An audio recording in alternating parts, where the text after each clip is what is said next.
como se llama, reemplazado a los pases, el gobierno de un día para el otro la sacó, ¿no? Lo que generó casi que los bancos recibieran de parte del Banco Central 15 billones de 15 billones de pesos en concepto de liquidez, ¿sí? Entonces los bancos inmediatamente fueron al ámbito de lo que se llama las tasas de caución, que son, tipo, también están en el mercado de dinero.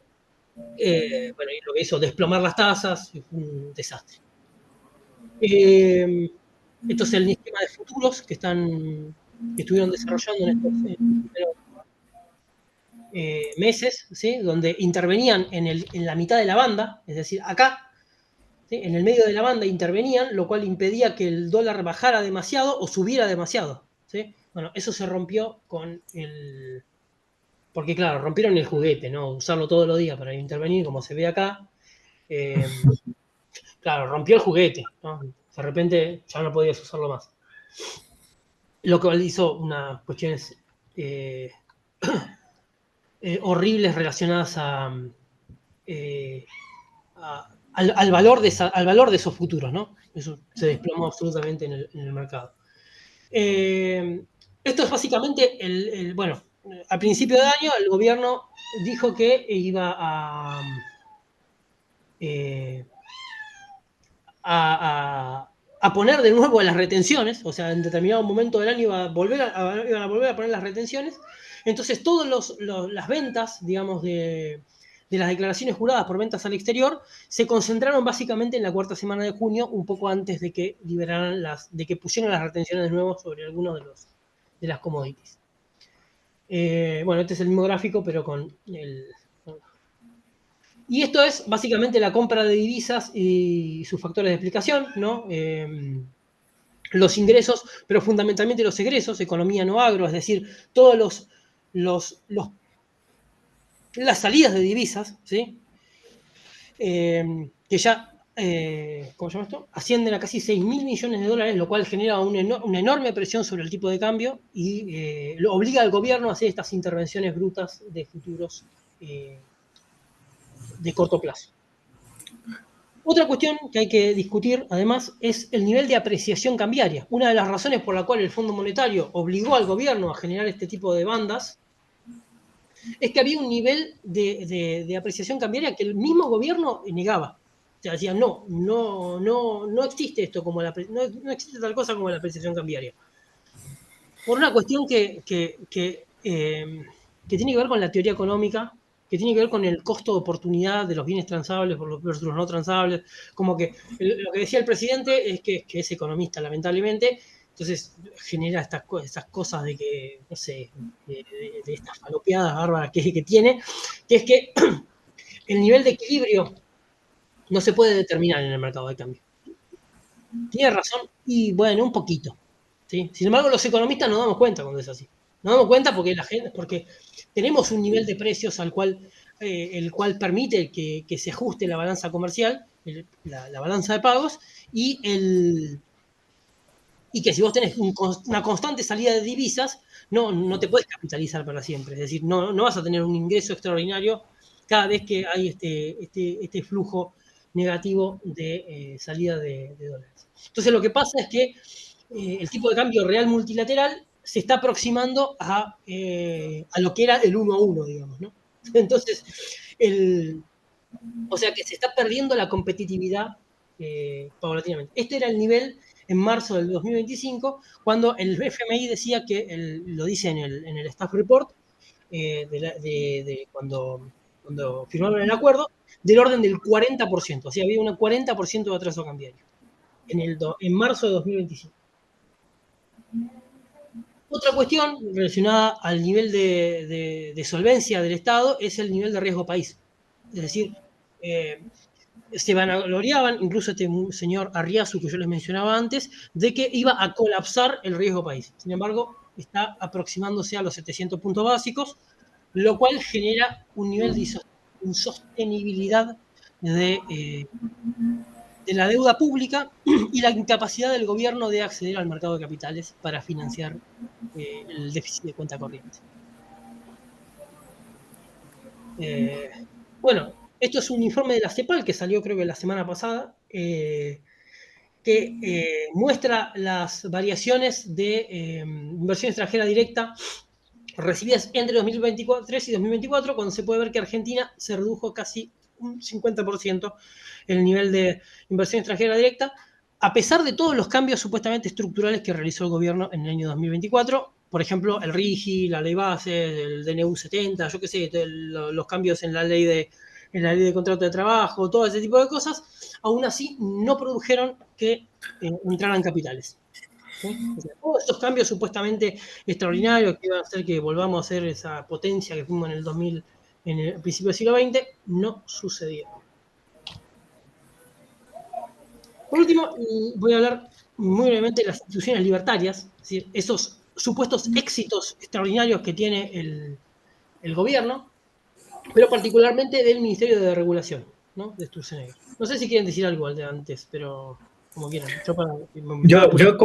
Yo vi ese gráfico que tú mostraste anteriormente.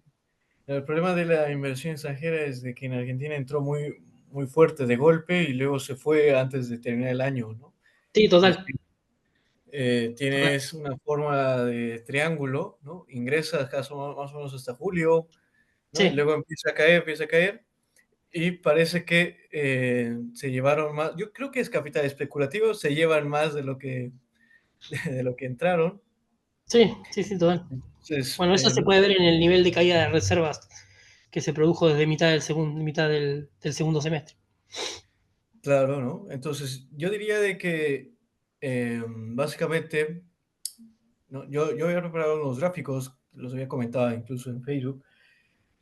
Básicamente, ya nadie está, o está ocurriendo en Argentina, una dolarización casi de facto, pero porque nadie está pensando en el peso ahorita como tal, ¿no? No creen que el peso, lo que tú decías del retraso cambiario, no creen las personas o los agentes, no están creyendo en el peso, Claro. ¿no? Entonces, obviamente, eso quieren sacarlo fuera de Argentina, van a utilizar lo de la deuda del FMI, ¿no? Porque probablemente cuando esté muy cerca la banda alta, Sí. ¿no? Lo que tú comentabas, cuando esté muy Ujú. cerca la banda alta, ahí una buena parte de todos esos capitales que han ingresado se van a intentar retirar y el que lo va a sufrir son esos pesos. Creo que ya había sucedido, ¿no? En 2018 que se va más dólares de los que ingresaron por deuda, Ujú. ¿no? Sí, Con sí. Mac, ¿no? Sí, Y ese sí. es el problema, ¿no? De que ustedes, por ejemplo, probablemente se endeuden más con dólares que solo sirven a un grupo de la población, a un sector de Ujú. la población que tiene acceso preferencial a esos dólares y que luego se va del país, ¿no? Creo que está sucediendo en parte ese fenómeno en Argentina, ¿no? Sí. Sí, sí, sí. Y no por parte de la clase, digamos, de las clases medias o bajas, que lo que está haciendo es endeudarse. Creo que vos tenías un dato sobre eso. Yo no lo puse acá, no me acuerdo por qué no lo puse, pero creo que lo encontré. O lo encontré, pero de hace unos meses. El nivel de créditos, ¿no? El nivel de endeudamiento de la población. Además, otra cosa que está empezando a pasar es el nivel de morosidad. O sea, la gente no está pagando sus deudas. No solamente está contrayendo nuevas deudas, sino que no las está pagando. Y eso es muy importante respecto del nivel de sostenibilidad de la demanda de dinero. Muy Eh, bien. Sí. acá yo Yo creo quisiera. que Sí, perdón. quería Sí, comentarte una cosa más, es que cuando yo colgué, por ejemplo, hace poco en Facebook lo que veía del trabajo registrado que también caía, o de los monotributistas que también caía, pero yo sí, creo que la única forma que tienen esas personas al dejar de tener trabajo es endeudarse, ¿no? Tanto, y me imagino que debe estar sucediendo a nivel pequeño, ¿no? sí, Pymes, unipersonales, trabajadores sí. formales, etcétera, Sí, de que hecho ya se no están perdieron como 100.000 registrados. puestos de como 100.000 puestos de trabajo se perdieron formales y que está creciendo y creció la informalidad. también. Así es, entonces yo creo que eso es parte de la explicación de por qué se estaban endeudando pequeños, se están endeudando y no pueden pagar porque no tienen ingresos. Total. Sí, sí, sí. Eh, bueno, a modo ya para ir, por último, mirar un poco qué es ese supuesto.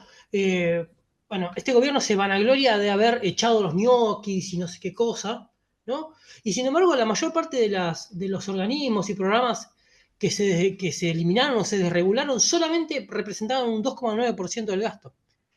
Es decir, absolutamente nada, prácticamente nada. Por lo tanto, gran parte del déficit de ese supuesto superávit fiscal que existe es por el hecho de lo que discutíamos antes de no pagar. O sea, no pagar la obra pública, no hacer transferencias de las provincias, no ajustar las jubilaciones, no gastar en educación, en sanidad. De hecho, el conflicto ahora que está con el Garrahan, o con las universidades que tuvimos el año pasado, más de 3 movilizaciones masivas, ¿sí? Relacionado a eso, el salario de los docentes está destruido. Y en general lo vimos en el gráfico ese de composición del gasto, eh, el salario del sector público está destruido, ¿no? Y es parte de ese superávit fiscal que en realidad consiste en no pagar. Y estos son los famosos proyectos del RIGI, ¿no? Que si uno se pone a pensar, 2 son de YPF, o sea, 2 son del Estado, y hay 2 que ya estaban avisados, ya estaban programados en noviembre de 2023. Es decir, que lo que se hizo simplemente fue reacondicionarlos con el régimen este de las grandes inversiones. Eh, pero nada más que eso, que lo único que hizo el régimen de grandes inversiones fue permitir que no pagaran ¿cómo se llama? Bienes personales. Al mismo tiempo que del otro lado se reinstauró el impuesto a las ganancias, que es básicamente el impuesto a la cuarta categoría de los asalariados, o sea, la gente que gana más de 1.800.000 pesos más o menos, pasa a pagar impuesto a las ganancias, pero los muchachos que ponen 100 millones de dólares, que entran 200 millones de dólares, no pagan bienes personales, que era el 0,5, una cosa así, una cuestión muy ínfima. Bueno, esto es lo que decíamos antes, ¿no? Respecto de la inversión extranjera directa, cómo viene decreciendo, perdón, y el saldo neto acumulado de los egresos, que es altísimo también. Y después, bueno, esta cuestión de la política interna y la dinámica electoral, la cuestión esta que hablábamos de las transferencias a las provincias,